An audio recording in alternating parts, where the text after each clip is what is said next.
Okay sir.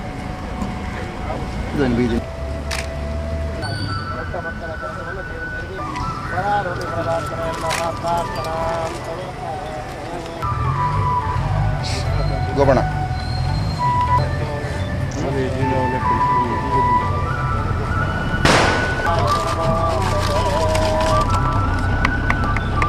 ಕಾರ್ಯಕ್ರಮವನ್ನು ಸರ್ಕಾರ ನಗರೋತ್ಥಾನ ಮೊದಲೇ ಹಂತದ ಕಾರ್ಯಕ್ರಮವಾಗಿ 30 ಕೋಟಿಗಳ ಅನುದಾನದ ಕಾಮಗಾರಿಗಳು ಈಗ ಯೋಜನೆ 2ರ ಅಡಿಯಲ್ಲಿ ಕರ್ನಾಟಕದ ಎಲ್ಲ ನಗರ ಸಣ್ಣ ಮತ್ತು ಮಧ್ಯಮ ನಗರಗಳಿಗೆ ಯೋಜನೆಯಲ್ಲಿ ಕಾರ್ಯಗತಿಗೊಳಿಸುವಲ್ಲಿ ಹಾಗೂ ಉಡುಪಿ ನಗರ ಮಾನ್ಯ ಶ್ರೀ ವಿನಯ್ ಕುಮಾರ್ ಸೊರಕೆ ಸಾಹೇಬರು ಈ ಸಂದರ್ಭದಲ್ಲಿ ವೇದಿಕೆಯಲ್ಲಿದ್ದಾರೆ.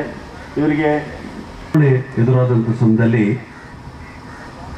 ಸಾಧಾರಣ ಜಿಲ್ಲೆಯಲ್ಲಿ 48 ಕೋಟಿ ರೂಪಾಯಿಗೆ 30 ಕೋಟಿ, ಅದೇ ರೀತಿಯಾಗಿ ಸಾಲಿಗ್ರಾಮ, ಕುಂದಾಪುರ, ಕಾರ್ಕಳಕ್ಕೆ ಹೊಂದಿಕೊಂಡು ವಿವಿಧ ಕಾಮಗಾರಿಗಳಿಗೆ ಇವತ್ತು ಚಾಲನೆ ಕೊಡುವಂಥ ಒಂದು ಕಾರ್ಯಕ್ರಮವನ್ನು ಇವತ್ತು ಹಮ್ಮಿಕೊಂಡಿದ್ದೇವೆ.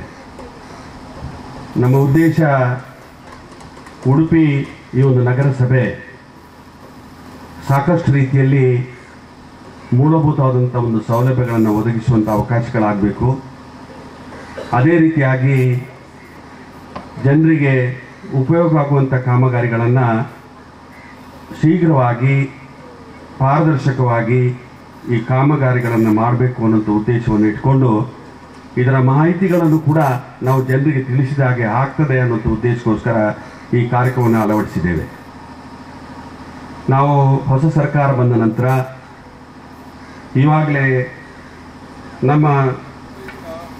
ನಮ್ಮ ಇಲಾಖೆಗೆ ಹೊಂದಿಕೊಂಡು, ನಗರಾಭಿವೃದ್ಧಿ ಇಲಾಖೆಗೆ ಹೊಂದಿಕೊಂಡು 45 ಕೋಟಿ ರೂಪಾಯಿಗಳನ್ನು